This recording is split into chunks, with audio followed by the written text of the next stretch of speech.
When I said in the opening speech that we left security in the hand of the techies for far too long, I was referring to our next speaker somehow. Christina Lekati is a psychologist by profession. So she has a fresh pair of eyes coming into security and explaining us that we have to stop telling people to no longer click on links, because that's not going to work. That's not how humans work.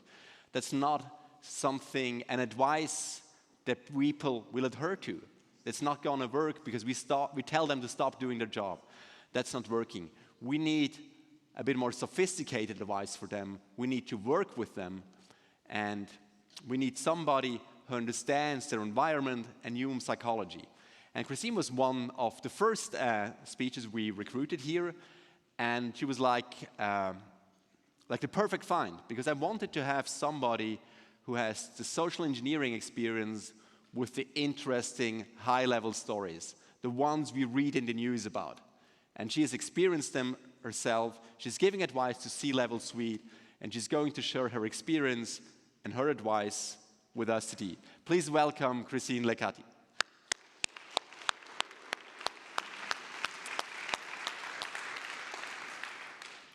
Thank you. What a nice opening. Thank you so much, Christian, and thank you all for being here.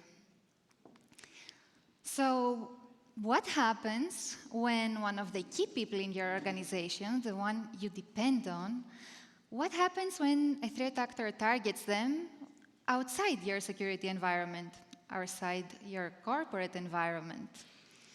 And not only outside the corporate environment, but through their very private channels, and in a very personal way. And then compromising them, however, although it's through their private channels, compromising them leads to a corporate compromise, and in a really bad way. What happens during those targeted attacks that use a lot more sophistication, and we tend to see them more and more out there and experience them? What can we do about that? What can they do about that? And how do they even look like? Who am I to talk about that? Christian did an amazing introduction. My name is Christina Lekati. I am a psychologist and a social engineer that has had a background and experience in both defensive and offensive security projects that involve social engineering. I am currently a trainer and consultant for Cybersecurity GmbH. We are based in Zurich, and I focus on the human perimeter of cybersecurity. I am also one of the lead investigators when it comes to high-value target and corporate vulnerability assessments through open source intelligence. And last, I was a very happy and proud member of the Ocean Curious project until we closed curtains this year. Enough about me. Let's talk about Marcela Flores. Marcela Flores is one of those cases that we had the luck to have in a report publicly available so that we can analyze and dissect. It was an amazing report. You can see the source through Proofpoint. It's one of those long-term social engineering operations. What did Marcela Flores do? She was a social media profile. She was a persona on social media, and she seemed to have a really soft spot for people in the aerospace defense industry. We know them because most of her connections belong to that industry, and she was very excited to interact with them online. In 2019, end of 2019, we observed Marcela first connecting with a contractor in the aerospace defense industry. But she does nothing. She sits there, lays low for almost 1 full year, doing nothing, just observing quietly. November 2020, she initiates the first contact. She talks to him. Very exciting, very engaging. It was also COVID times at the time. People were lonely. That contractor was more than happy to reply back and strike a conversation. So she starts building a relationship with that individual. They start talking about common interests, things that they were doing at the time. They also exchange more profiles, more communication methods, build a relationship. It goes on to emails, private chat applications, And of course, slowly there is a little bit of flirting involved in the whole mix, in the whole dynamic. There are some pictures, there was a video, some winky faces. And that lasts for 8 months. 8 months. It is a long time, 8 months until compromise. Why? Why did she take 1 full year to initiate contact and then 8 months on top of it to exploit that contact? And I can tell you from my engagements that she could have exploited months earlier, that individual. But there is a funny thing that we observe, and we see it in many cases now. Yes, we know social engineering exploits many times like very quick triggers like authority, urgency, fear. But we also see more and more social engineering engagements involving basic human needs, our core psychology, who we are as people, and Maslow's hierarchy of needs. We see them exploiting and blending into their attacks needs like our need to belong, our need to feel heard and understood by somebody else, our need to have a social circle that validates us, people that empathize with us, people that listen to our stories, and people that make us feel important. And Marcela was doing that. And not only Marcela. And we see more and more that, yes, although phishing attacks are still out there, the numbers game is still happening with phishing attacks, but we see more and more elaborate campaigns now. We see longer reconnaissance phases, usually through open source intelligence. We see more tailored and personalized approaches, more elaborate mind games, like exploiting your human needs. And now, as you all know, we have deepfakes and AI entering the game, and that is going to be such a royal mess because we are not prepared to deal with that threat. And because they are, at the same time, preparing to clone voices of people that you know and you have already established trust connections with and exploit them against your organization. But about Marcela, how did she end her campaign? What happened there? At some point during their discussion, they were talking about some surveys, some nutritional habits, and she sent a link through email. She sent an email saying, "My dear," the name. "This is a diet survey based on our conversation. You should fill out your experiences during the pandemic period at home. Please press enable editing to see the full page." The link, it was a Google Drive link, and then she says, "Send me soon. Thank you for your kindness and participation. Cheers." And the winky face, Marcy. Lo and behold, that individual, yes, he felt that he knew her. He clicked on that link to help, to provide his opinion. It seemed pretty innocent. Anyways, he did it through his personal social media channel. Clicked on the link, pressed enable editing, and lo and behold, what was dumped as the Lempo malware was downloaded to his computer, to his environment. And as the researcher said, it was designed to establish persistence, perform reconnaissance, and exfiltrate sensitive information. Is she the only case where this happened? No. There are way too many cases, few of them get published, but it happens. We just don't really talk about it because we stick with talking about phishing mail. The previous one could have been reported as a phishing attack, but in reality it was much more elaborate. And we also observe patterns throughout all of these attacks.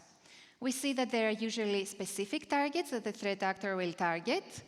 We see that they perform thorough reconnaissance on them through social media, through whatever they publish online, interviews, everything. They build online fake personas that get tailored to the target, build a personalized approach them, start with a comfortable conversation, escalate them to other platforms, and through this regular trust building and relationship building, they end up at some point exploiting them in different ways. And why does it matter? What's the return on investment on doing something more elaborate? What do they get out of it? They can get a lot of things. We have observed that they go for a lot of things, like the elicitation of sensitive information, that conversation that is going on for 8 months, elicitation of sensitive information. They do credential harvesting campaigns. They send malware. In some cases, they do this entire relationship building only to, in the end, recruit that individual as an insider if they see that they could be, that they are disgruntled or that they could be a good target as an insider threat. In other cases, they support long-term espionage operations, or imagination is the limit. They have a ripe contact they can use. And it's become clear, it is also the theme of our conference today, cybersecurity is not only a technical challenge. What can you do? How can you protect with technical measures the information somebody holds and decides to share? How do you protect with technical measures what a person does in their private lives through their social media? You cannot, and we need to remember that as long as managers and employees have access to systems and high-value information, they do become targets, and that they need to understand that cybersecurity depends, yes, on the security team, but on them too. And this is also the essence of weaponizing psychology. We have been advancing our security technology, we have been advancing our security systems, but human psychology has remained the same. The stimulus response effect in human triggers has remained the same, and exploiting it has remained consistently successful. And for them, for the threat actors, it is and remains a pretty low risk, low cost, and high value attack vector, especially since they build and elaborate on it. But I mentioned that they find human triggers. How easy is it really to find those human triggers, and how do they look like? Well, I can tell you, we talk about them, we post about them, they are online. We said reconnaissance, we said that they observe you before they attack you, and we tend to share a lot of the things that in reality make us vulnerable without even realizing that somebody might use them against us, might use this information against us. And from my work and my personal vulnerability assessments and what you can get out of social media, I share this hectic, yes, I know, it's a hectic graph, but it lets you know for how many different things somebody can pick out of one social media account of an individual that is considered a high-value target, that has access to information and details or to accounts that an attacker is interested in. Hectic. Let's talk about the threat and vulnerability profile and whether this is relevant to you. We still have a few questions to ask, like who is a high-value target? High-value targets tend to be the people belonging to the C-suite because of their access, people that are public figures or politicians, people that are in the executive teams, but also one group that we sometimes ignore, and it's still very targeted, are individuals that have high-level access to sensitive information, that work on sensitive projects. And I believe that some of you right now, as I talk about it, think about who those people are in your organization. And some of you readily know who they are. People that work on projects that you would not want to see compromised because they have important research or technology or so on. We tend to overlook them, they tend to get targeted, others don't overlook them. And all the reasons why, what do they have to deserve so much investment of time, resources, and effort?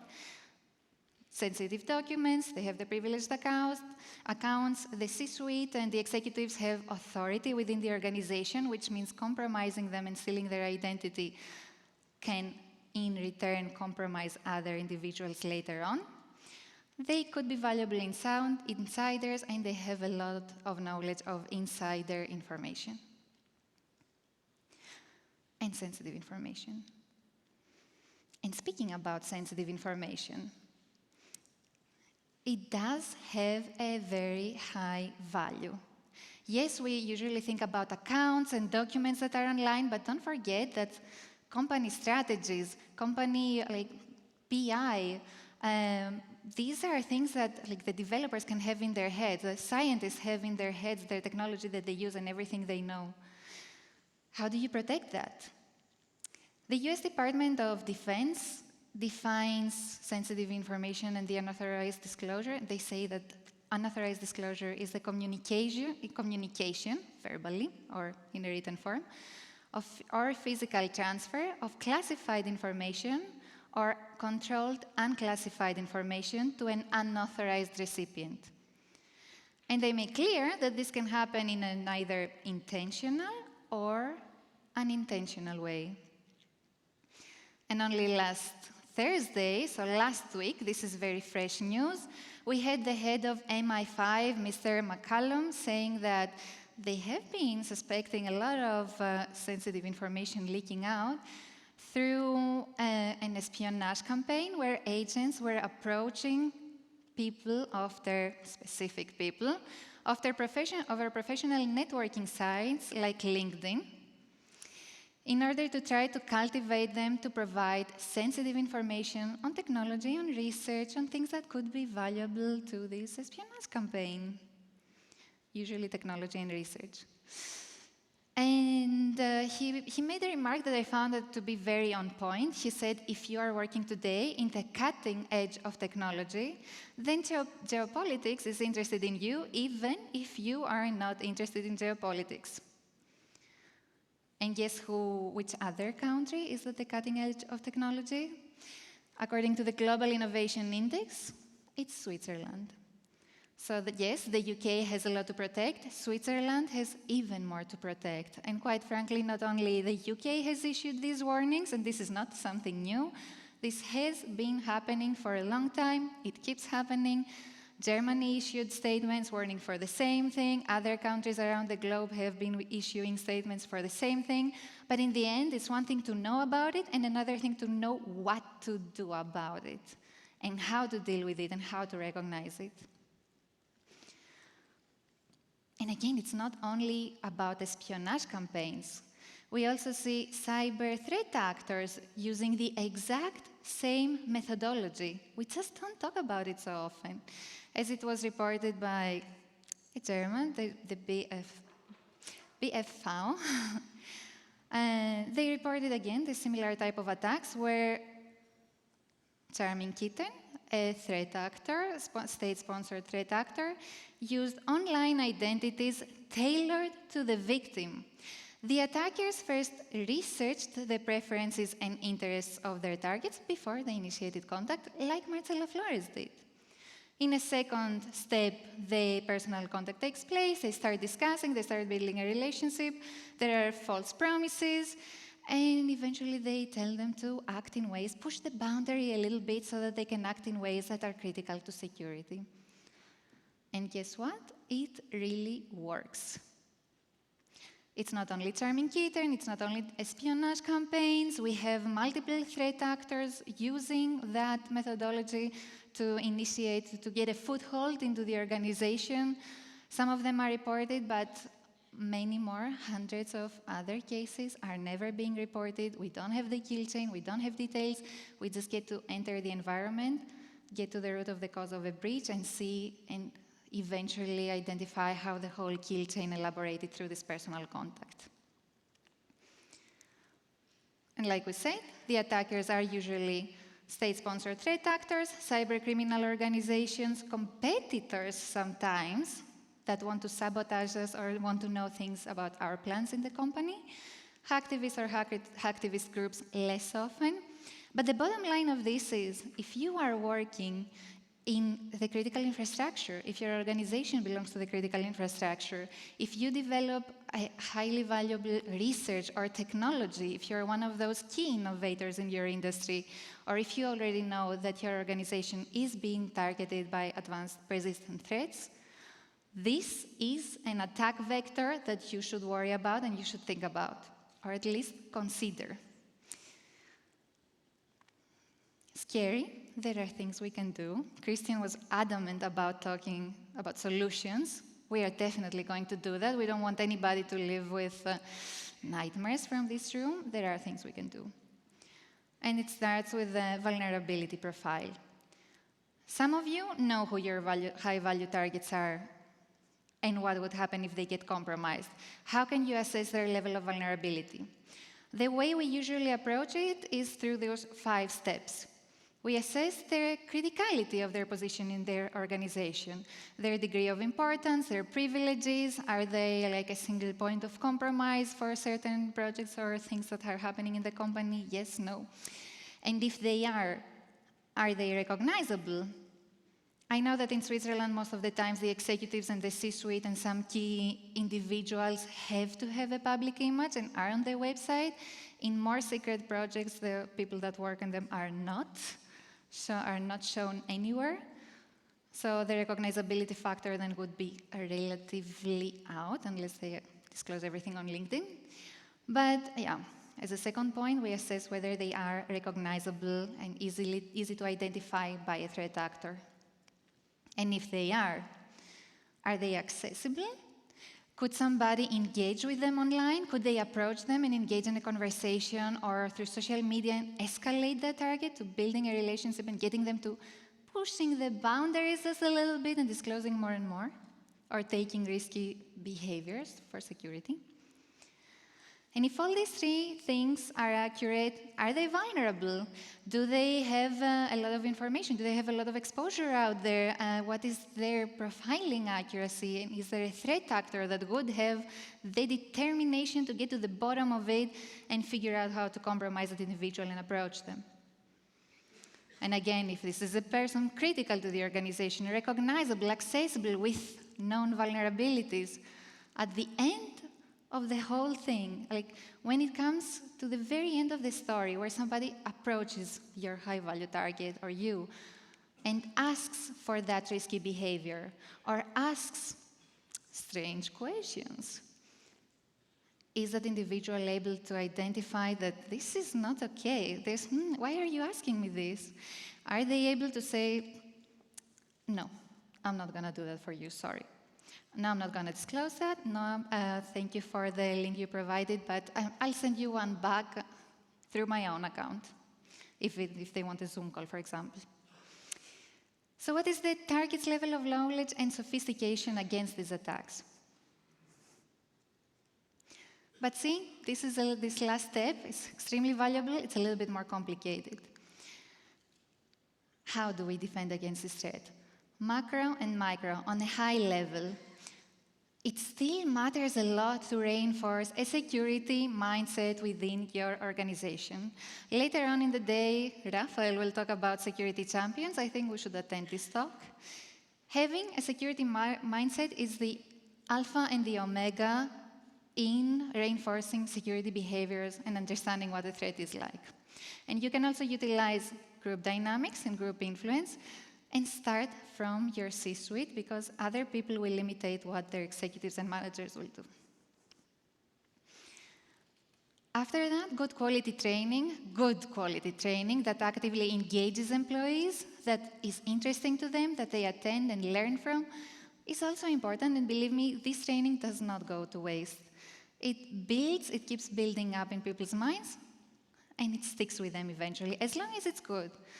Implementing social engineering protocols is another thing. Most of us don't know how to deal with phone call attacks or with AI now, and implementing social engineering protocols does help with that, as much as running exercises and simulation as attack simulations also helps with that, because you see an attack in practice. And then on a very, very strategic level, also minimizing employee decision-making wherever possible, and following the principle of least privilege also helps with that.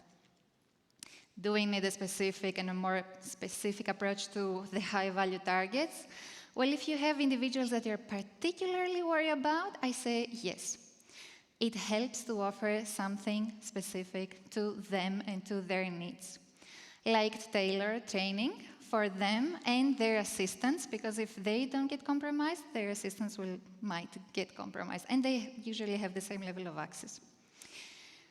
Including this training, something that is often missing, actually 9 out of 10 times it's missing, elicitation techniques. How people extract information through seemingly innocent conversation. We're going to cover this briefly. Do they understand how to implement appropriate safety measures, not only in their corporate lives, but also in their private lives, how to curate the content they put out there so that it won't expose vulnerabilities or sensitive information. Do they understand how attackers will use whatever they post online to compromise them later on and to identify this when it happens? Conducting a vulnerability assessment like the one we talked before with the 5 steps and educate them on all these steps will help them understand and comprehend what's happening. And I mentioned elicitation techniques.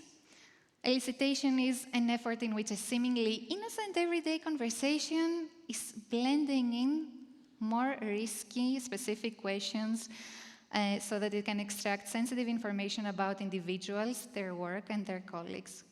It can look like flattery, like, oh, you're the only one who can help me with advice about this technology. Are you using it? I want to know about it.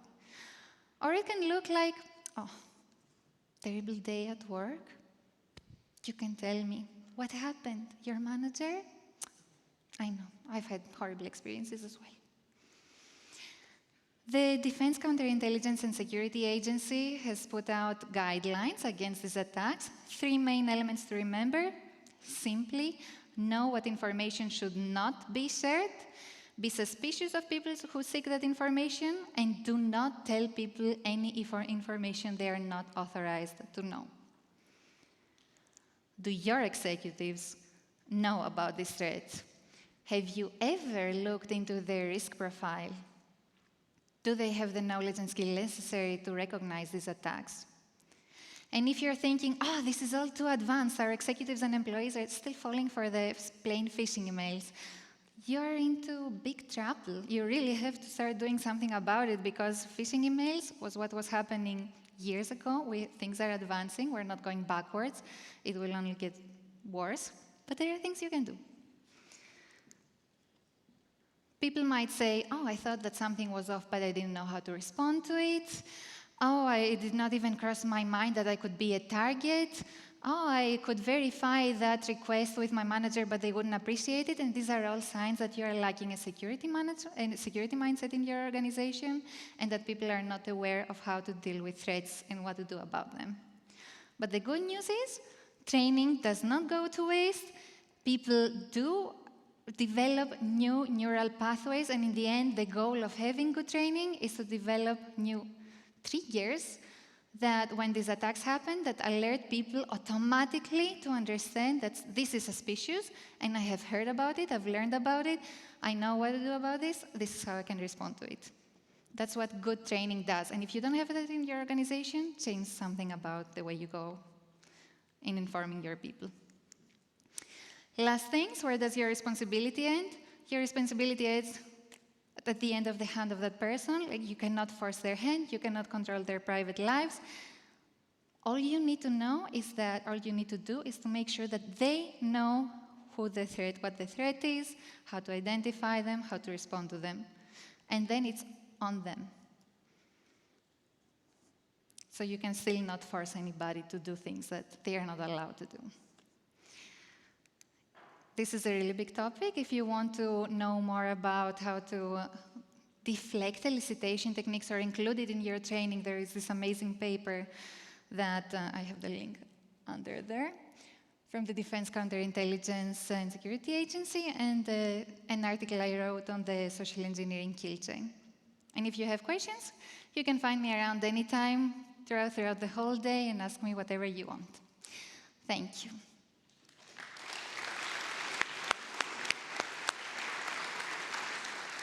Thank you very much, Christina.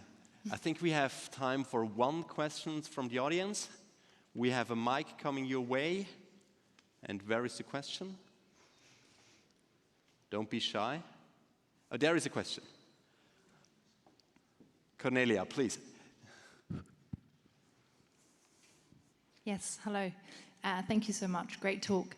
One question on the neuroplasticity that you were just showing. What does good training look like? Good training looks something that is relatable. It's also related to what Christian was saying in the beginning. Not a huge list of like, phishing email signs, don't do this, don't do that, don't do that. Not an email, not a training where you just flip through slides or flip through a training without really paying any attention because everything is dry, doesn't have examples, doesn't feel like it relates to your organization because it's out of the box.